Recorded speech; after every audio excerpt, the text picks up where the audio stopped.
कहाँ के धान हवे हो? देखो जान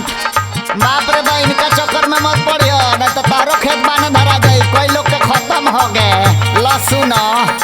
सुना बाबू सुनावा। हई सिपुआ के साली गइल बिया चिकनाई सिपुआ के साली गइल बिया चिकनाई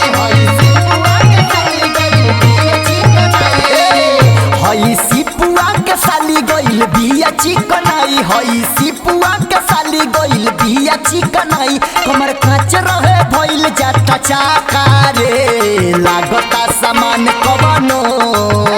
एकर चोरी चोरी खाता रे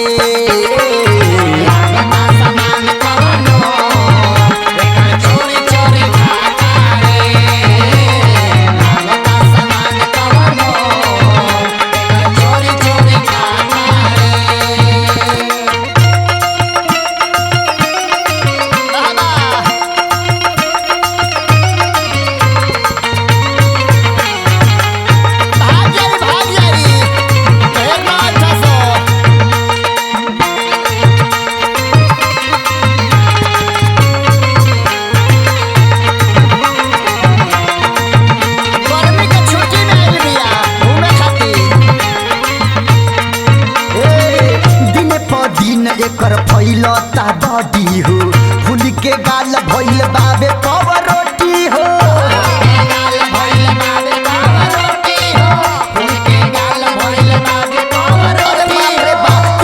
दिन एकर फैलता बॉडी हो फूल के गाल भइल बाबे पवरोटी हो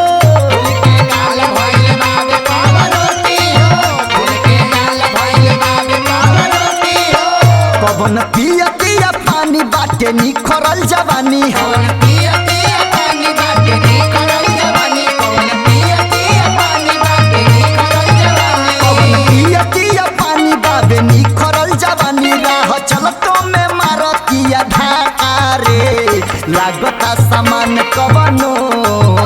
एकर चोरी चोरी खाता रे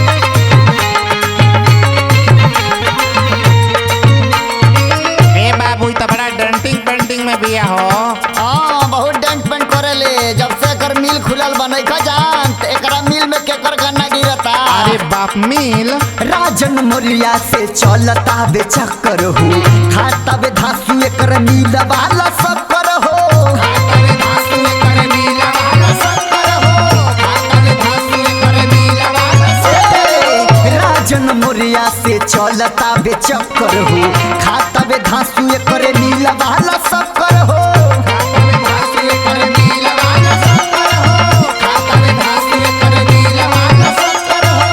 हमसे करेले बहाना खूब लुटावेले खजाना हमसे करेले बहाना खूब लुटावेले खजाना रहन एकर ना लागता बे अच्छा रे लागता सामान कवनो एकर चोरी चोरी खाता रे लागता सामान कवनो एकर चोरी चोरी खाता रे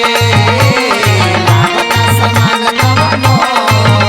एकर चोरी चोरी बिया चिकनाई सिपुआ के साली गइल बिया चिकनाई सिपुआ के साली गइल बिया चिकनाई सिपुआ के साली गइल बिया चिकनाई कमर काच रहे भइल जाता चाका रे लागता सामान कवनो एकर चोरी चोरी खाता रे।